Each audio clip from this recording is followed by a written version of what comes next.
सातारा जिल्हा परिषद अध्यक्ष निवडीसंदर्भात झालेल्या विरोधामध्ये शिवसेनेचे आमदार विधान भवनामध्ये आक्रमक झाल्याचं पाहायला मिळाले। तर सातारामध्ये कायदा सुव्यवस्था राहिली नाही, पालकमंत्र्यांना मारहाण होते, अपहरण होतं, हे योग्य नाही, कायद्याचा दुरुपयोग होतोय, पोलीस अधीक्षक तुषार दोशी हे कायम सरकारच्या सांगण्यावरून कामं करतात असा आरोप शरद पवारांच्या राष्ट्रवादीचे प्रदेश अध्यक्ष शशिकांत शिंदे यांनी केलाय। त्यांच्यासोबत संवाद साधलाय लोकशाही मराठीच्या प्रतिनिधी मीनाक्षी म्हात्रे यांनी। पाहूयात। माझ्यासोबत प्रदेशाध्यक्ष शशिकांत शिंदे आहेत। शिंदेजी, साताऱ्यामध्ये झालेल्या या सगळ्याच हमरातुमरी सत्ताधाऱ्यांमध्येच पाहायला मिळाली। त्यानंतर तुमच्यावरती एक आरोप केला जात आहे। महेश शिंदे यांनी ज्या पद्धतीने सांगितलं की तुम्ही मिठाचा खडा टाकलाय असं त्यांचं म्हणणं आहे। अनेक आरोप केले आहेत। खरंच पालकमंत्र्यांना देखील यामध्ये मारहाण झालेली आहे का? मी तुम्हाला खरं सांगू, ते नक्की कोणत्या पक्षाचे एकदा त्यांना विचारा। पहिले उद्धव ठाकरेंकडे होते, त्यांना सोडलं स्वार्थासाठी, नंतर आले एकनाथ शिंदेंकडे, त्यांना सोडलं स्वार्थासाठी, आता BJPमध्ये आहेत। ते तर आहेत का नाही ते, कारण ते डिस्क्वालिफाईड होतील, पण मला वाटतं की तिथे आता फक्त दाखवण्याचं काम करतायत। त्यांची मंडळी भाजपमध्ये काम करतायत, ते शिवसेना शिंदे गटात, असं कुठे पाहायला मिळत नाही। मला वाटतं की ते साहजिकच आहे, त्यांची मंडळी आता अध्यक्ष झाले होते, त्यांचं समर्थन करतील, पण बिटाचा खाडा मी झालेलो नाही। माझं अलायन्स होतं ते अजितदादांनी सांगितलेल्या शब्दाप्रमाणे मी केलं, आणि मी ते अलायन्स करत असताना माझे सगळे सदस्य हे मी तिथं उभे केले घड्याळावर। महेश शिंदेंना तिथल्या जनतेने पराभूत केलेला आहे। 3 जागा आल्या, त्यातली 1 जागा माझ्या अंतर्गत याच्यात गेल्यानंतर तर 2 जागा त्यांच्या आल्या, अशा 6 जागा माझ्या आल्या। पंचायत समितीच्या जागा माझ्या आल्या, पंचायत समिती माझी आली।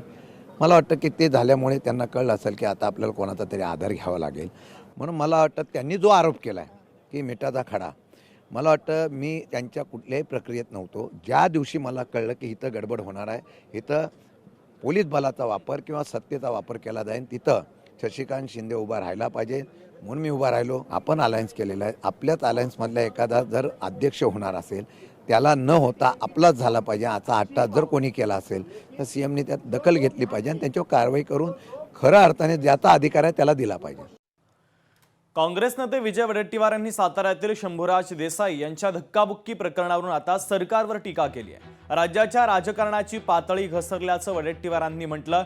मंत्र्यांना मार खावा लागतो असा टोला आता वडेट्टीवार यांनी लगावलाय। 100 पोलीस साध्या वेशामध्ये पालकमंत्र्यांना ढकलत नेतात, पोलीस कुणाच्या इशाऱ्यावर गुंडगिरी करत होते, शिंदेंच्या शिवसेनेनं अवमान सहन करत सत्तेमध्ये राहावं की नाही हे बघावं, सगळे सत्ता पिपासू आता रक्त पिपासू होत आहेत असा टोला आणि हल्लाबोल वडेट्टीवारांनी केलेला आहे।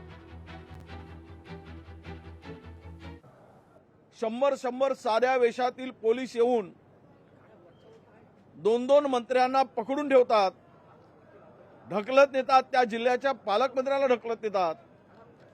याचाच अर्थ असा आहे की या सरकारचे इंजिन आता वेगवेगळ्या दिशेनं जाण्याला सुरुवात केलेली आहे, आणि महाराष्ट्राचं राजकारण हे